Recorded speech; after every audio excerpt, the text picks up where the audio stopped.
The morning in Greenwich begins with its usual tranquility. As maids' cars arrive one after another along Round Hill Road, lined with newly built luxury homes, I am already reviewing today's property listings in my home office. Mom, I solved this quiz.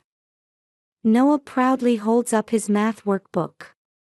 He turned 6 this year. A first grader at Brunswick School, he consistently maintains top grades in his class. The neighbors often comment that his refined features resemble Michael's, while his intelligent gaze takes after mine. That's wonderful, Noah. I gently pat my son's head while checking the wall clock. 8:15, it's almost time to leave for school. It's been 5 years since we moved into this house. Round Hill Road, one of Greenwich's most prestigious residential areas, is a neighborhood favored by hedge fund managers and investment bankers. Our new 5-bedroom house was a choice that leveraged both our strengths as a couple. As a top real estate agent at Sotheby's International Realty and with Michael as a vice president at Goldman Sachs, our household income easily exceeds $800,000. April, I'll be late for a meeting today. Don't worry about dinner for me. Michael, freshly showered and dressed in a navy suit, comes down the stairs. He maintains his youthful physique through weekend tennis. With his mild temperament and intellectual demeanor, he's highly regarded at Goldman Sachs. Lately, he's been so busy with work that family time has decreased. In turn, Michael's mother Patricia's presence has become more pronounced. Patricia has a 30-year career as head nurse at a prestigious Manhattan hospital. With her refined demeanor and expensive attire, she commands respect in Greenwich's social circles. She visits weekly as Noah's tutor. Her performance as the education-minded grandmother appears to be an enviable, ideal relationship to everyone. But the reality is different. April, this bookshelf arrangement isn't educational. You should consider age-appropriate placement. The kitchen spice management is quite lax with expiration dates. Shouldn't Noah have more extracurricular activities? When Michael isn't around, Patricia's criticisms are relentless. I remember meeting Michael for the first time 8 years ago at a luxury apartment open house. I fell in love at first sight with him when he visited as a client, and after 3 months of dating, we got engaged. Patricia strongly opposed her son's marriage at first. He's too young. He should focus on his career. There must be better matches out there. Those words still ring in my ears. Though she appears to have accepted me on the surface, the essence hasn't changed. Nevertheless, our life has been going well. We hold membership at the Greenwich Country Club and serve on the local education board. We never miss charity events and have established our position in social circles. I exchange greetings with familiar staff at Whole Foods Market, 5 minutes away by car, and enjoy tea with Greenwich Academy parents within walking distance. Noah, Grandma is coming today too. It's the weekly tutoring day. Noah nods with sparkling eyes. His genuine excitement about his grandmother's visit tugs at my heart. I want to be a perfect mother. I want to be a first-class real estate agent. I want to be an ideal wife. But when Patricia's shadow is there, it all feels like a burden. Her critical gaze on my parenting. Her words pointing out every detail of housework. Her two-faced nature, playing the loving mother-in-law in front of Michael. I'm off. Noah waves cheerfully as he heads out the door. As I watch him climb onto the Brunswick school bus, I heave a deep sigh. A life that appears flawless on the surface, envied by everyone. But how long can this delicate balance be maintained? A quiet morning in the luxury neighborhood. Behind the seemingly perfect daily life, something was definitely starting to crumble. An excellent choice, April. Patricia smiles elegantly at the sample cake shown by the Whole Foods cake designer. But her eyes aren't smiling. Tomorrow is Noah's 6th birthday party. I chose a science experiment theme to nurture my son's intellectual curiosity. The cake is a custom 3-tier creation, with fondant laboratory equipment on the top tier, chocolate DNA double helix decorations on the middle tier, and chemical formulas around the base. Of course, it's already been adapted for classmates with peanut allergies. But isn't this blue shade a bit garish? Something more refined. I suppress a sigh. This is the 3rd revision request, with less than 24 hours until the party. Patricia, Noah chose this design himself. My mother-in-law's expression clouds for a moment, but she quickly composes herself. Yes, Noah's preferences are most important. Our spacious living room on Round Hill Road is already filled with decorations from Party City. DNA models hanging from the ceiling, periodic table posters on the walls, test tube-shaped drink holders. A laboratory-themed backdrop has been set up as a photo spot where children can take pictures wearing lab coats. A large tent has been erected in the garden for a professional science show. Safe experiment kits from Scientific Explorer have been prepared for all participants. The party favor bags include 1-year subscriptions to National Geographic Kids. The invitation font seems rather childish. Patricia traces her finger over an invitation placed on the kitchen counter. 10 classmates and their parents, plus 5 neighboring families we're close with. The party will have about 30 people in total. Well, it is a 6-year-old's birthday party. While responding, I do a final check of the organic finger foods. Mini quiches, colorful vegetable sticks, fruit platters. All items worthy of Greenwich's upper-class families. If you're thinking of Noah's best interests, it should be more educational. Just then, the sound of footsteps running down the stairs interrupts. Grandma. Noah jumps into Patricia's arms. Instantly, my mother-in-law's expression softens. Oh, my precious boy. You must be so excited for tomorrow. Yes. I can't wait for all my friends to come. My son's innocent smile warms my heart. Everything is worth it for this smile. Noah, have you finished your homework? Patricia's voice takes on its stern tone again. Still have math.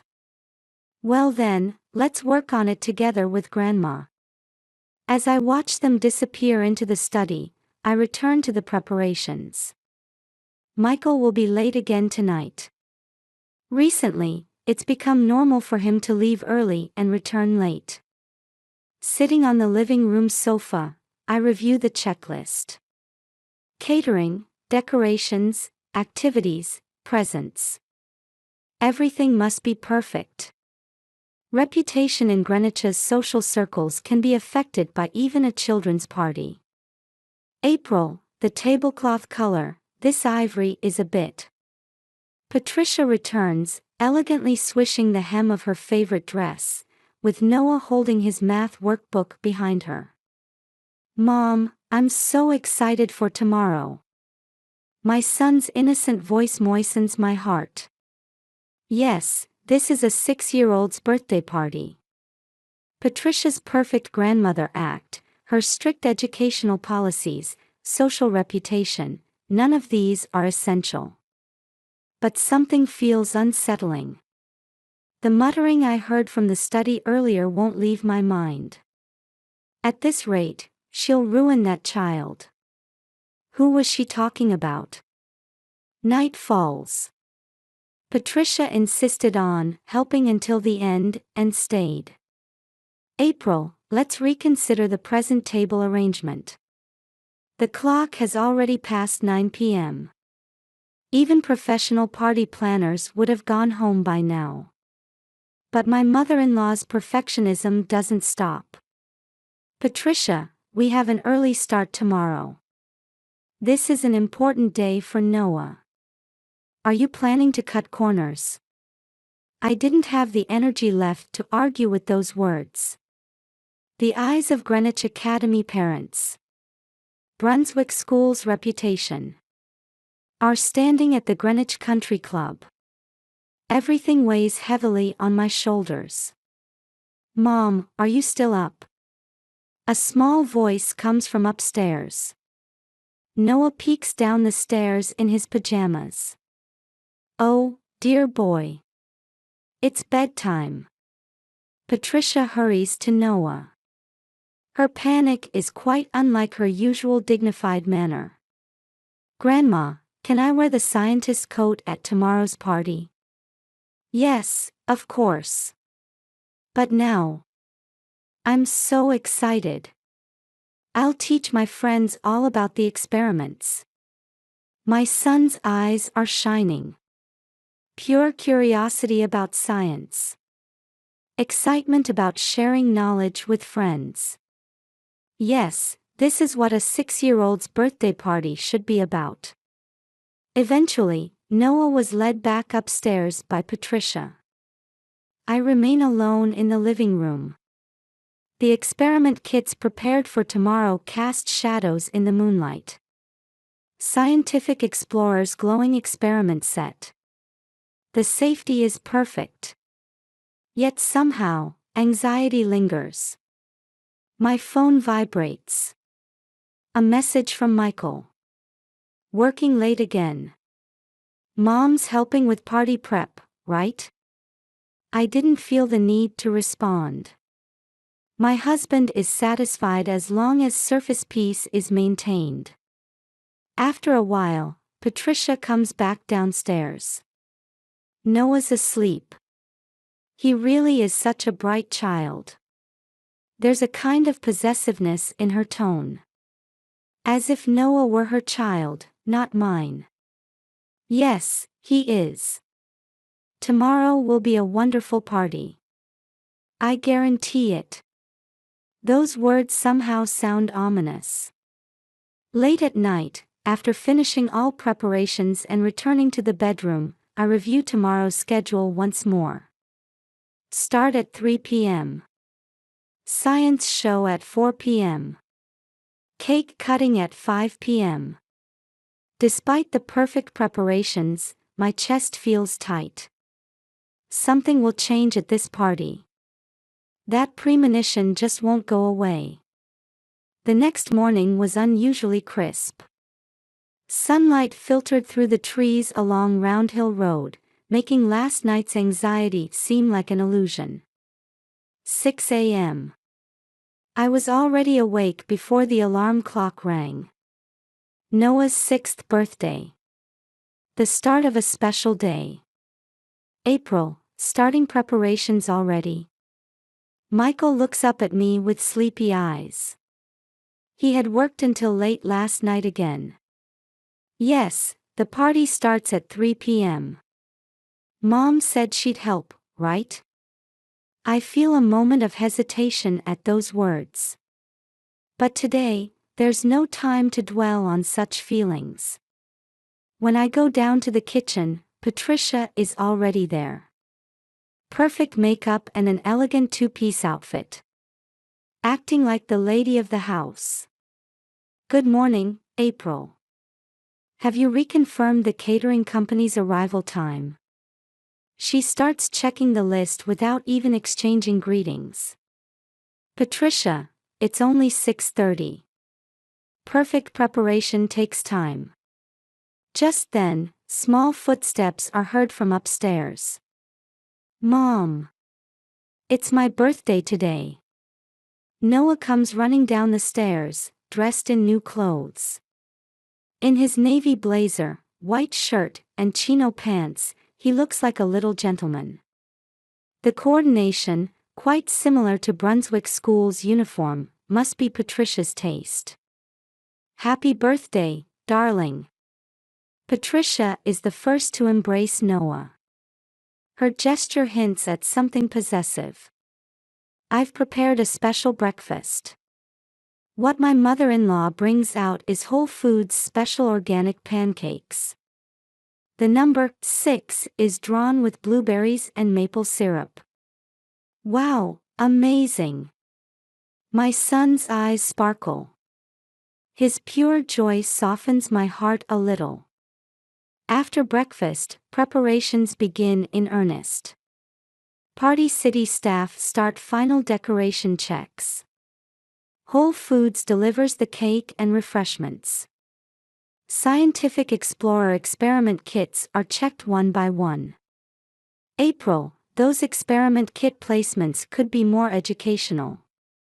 Patricia's instructions continue. But today, even that doesn't bother me. The laboratory-style photo spot in the garden. The DNA model hanging in the living room. Everything should stimulate my son's intellectual curiosity. As afternoon approaches, the first guests begin to arrive. Classmates from Brunswick School and their families. Neighborhood children attending Greenwich Academy. The house gradually becomes lively with refined adults and excited children. Amazing! It's like a real laboratory. I want to try on the lab coat. Can't wait for the science show. Amid the children's cheers, Patricia quietly disappears into the kitchen. I'll prepare a special drink. In her hands is an unfamiliar bottle of orange juice. Where's this from? A high-end organic shop in New York. I specially ordered it for Noah. As I feel something off about those words, the doorbell rings. Mom, my friends are here. When I turn at my son's voice, I catch a glimpse of Patricia's expression distorting for just a moment. But it's only for an instant. The perfect grandmother's smile quickly returns. Well then, let's make this a wonderful party. Her voice sounds somehow hollow. Children's laughter echoes through Greenwich's quiet luxury neighborhood. Behind this seemingly perfect party, something was beginning to move, unnoticed by anyone. Now, it's cake time. Patricia's voice rings out over the children's excited cheers at the science show. The kids' eyes sparkle at the chemical reaction demonstrations by Scientific Explorer staff. I check the clock. Time for the scheduled cake cutting. The special order Whole Foods cake is like a work of art. Laboratory equipment in fondant, chocolate DNA double helix decorations, and chemical formulas around the base. 6 candles ready to be lit. Noah, stand in the center position. Michael readies his camera. It's been a while since I've seen such a fatherly expression from him. Children gather around the cake. Some running over still wearing lab coats, others with experiment goggles perched on their heads. Future scientists from Brunswick School and Greenwich Academy. I survey the room. An elegant party scene worthy of a Round Hill Road luxury home. Parents engage in refined conversation while positioning smartphones and digital cameras. The laboratory-themed living room is wrapped in an intellectual, sophisticated atmosphere. Is everyone ready? At the party planner's signal, the lights dim. In the darkness, 6 candles are lit one by one. That's when Patricia returns from the kitchen. Orange juice in hand. Noah, special juice. Grandma chose it for you. The cake is lit, and happy birthday begins. Children singing voices. Parents' camera flashes. Everything seems like a perfect birthday page. Noah, drink this first. The glass Patricia offers. The high-end organic shop label gleams even in the darkness. Thank you, Grandma. Noah takes the glass. At that moment, anxiety flashes through my mind. The strange feeling since last night. Mother-in-law's behavior in the kitchen.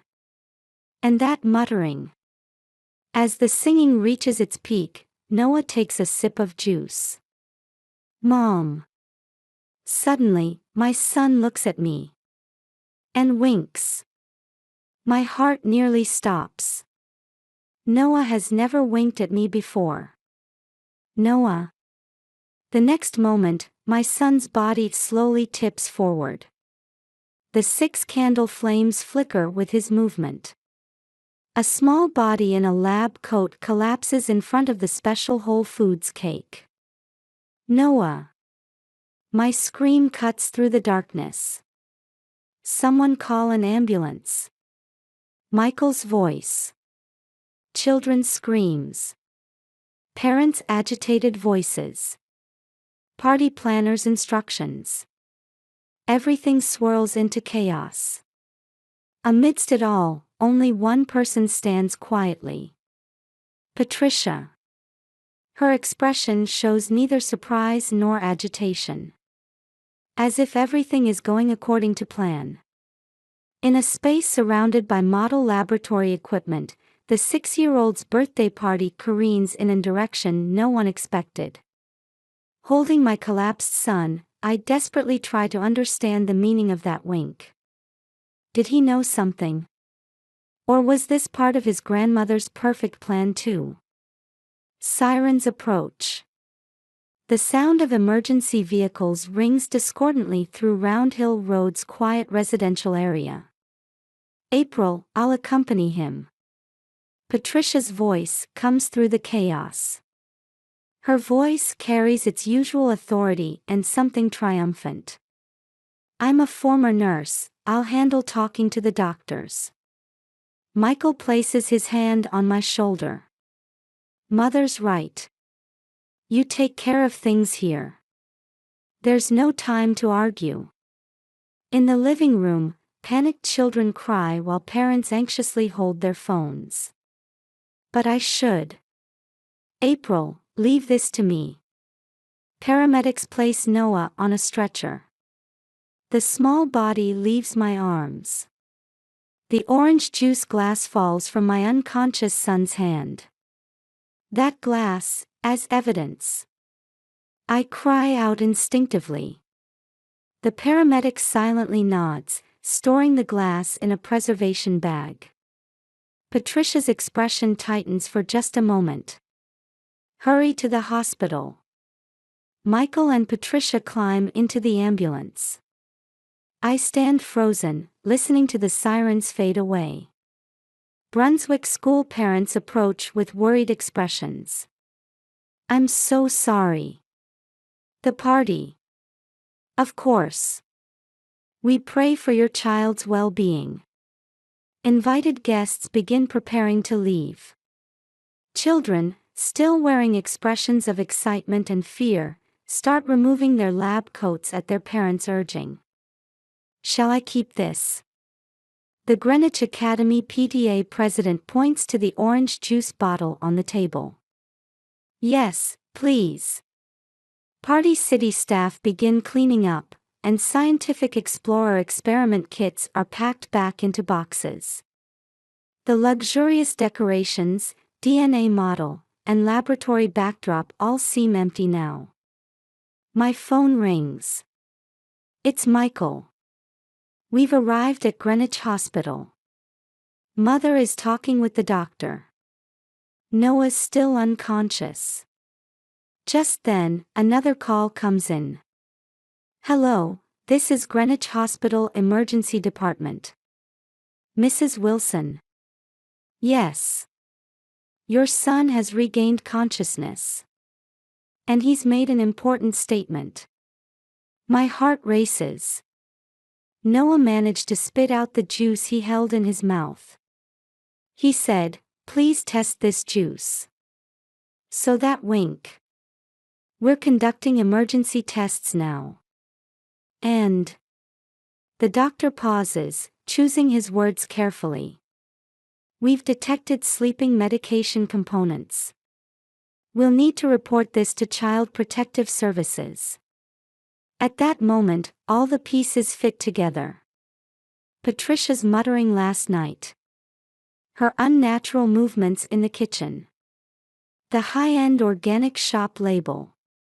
And my son's warning wink. I'm coming right away. I look around the living room. The remnants of a glamorous birthday party. 6 unlit candles, the special order cake untouched. The science-themed decorations look down at me almost ironically. Heading to the entrance, I kept thinking. Why would she do this? Why to my son? And does Michael realize? Greenwich at dusk. Another car's engine breaks the silence of the luxury residential area. Not an ambulance this time. My SUV heads toward Greenwich Hospital.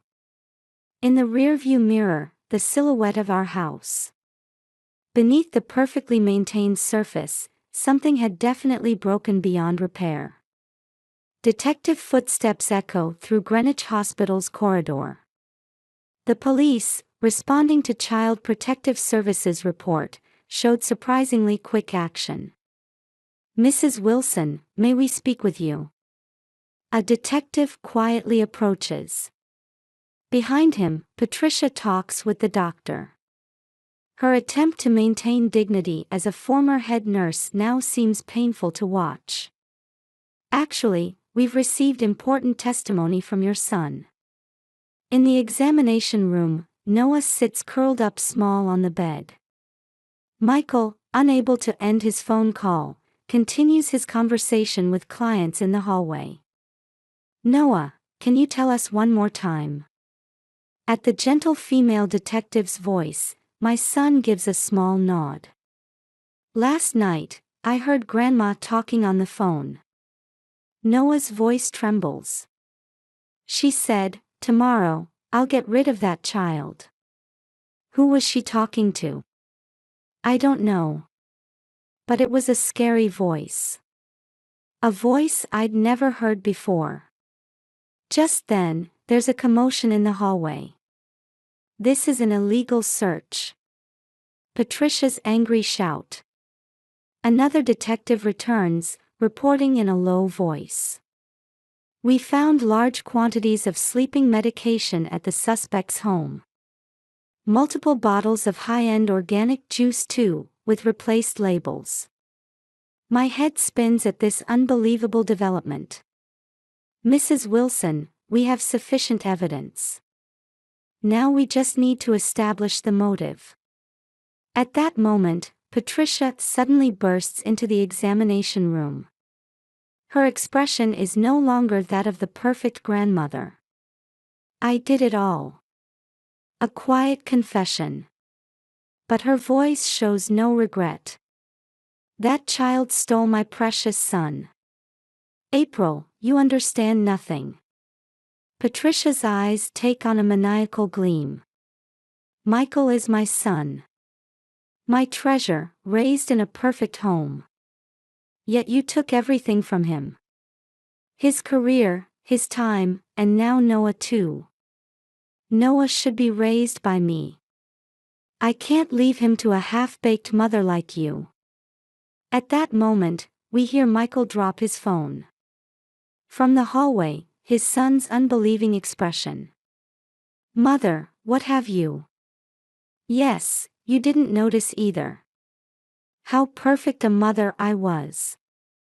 How many sacrifices I made to raise you. Police officers approach Patricia. Time for arrest. Wait. Noah's small voice freezes the room. Grandma, why? I love Mom so much.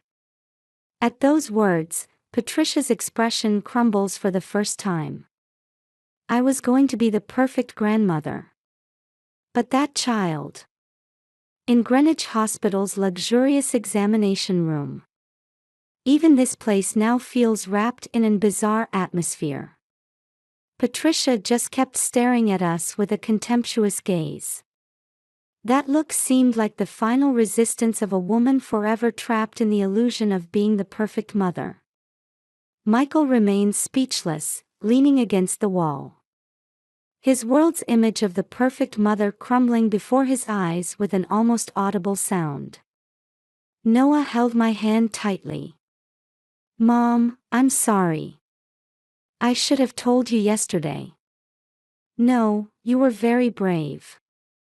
You told me with that wink." Round Hill Road's luxury residential area. The quiet neighborhood near Greenwich Academy. The madness that everyone pretended not to notice behind the surface perfection had finally reached its limit. 3 months have passed. Greenwich's autumn shows deeper colors than usual. "Mom, are you okay with today's meeting?" Noah looks up at me worriedly. His Brunswick school uniform remains as neat as ever, but his expression has become much softer. "Yes, I'm fine." Weekly family counseling. The specialist referred by Greenwich Hospital has been supporting our family's recovery. Patricia was indicted. The planned administration of sleeping medication resulted in serious criminal charges. Michael, though tormented by deep loss, is slowly beginning to look forward. "I almost lost you both that day." My husband first shared his true feelings 2 weeks after the incident. "I thought she was the perfect mother. But that was an illusion." The inside of our Round Hill Road house has gradually changed too. The experiment sets were put away, replaced by Noah's family drawings on display. What's going to happen to us? One day, my son asked timidly. "We'll figure it out together. We don't need to be perfect. We just need to be a real family." At those words, Noah smiled with relief. Sometimes while walking near Greenwich Academy, I meet familiar society ladies. Their eyes mix sympathy with curiosity. But that doesn't bother me anymore. We chose genuine bonds over surface perfection. That was a choice we could be proud of. "Is Dad coming home early today?" "Yes, I promise." Michael changed his work priorities.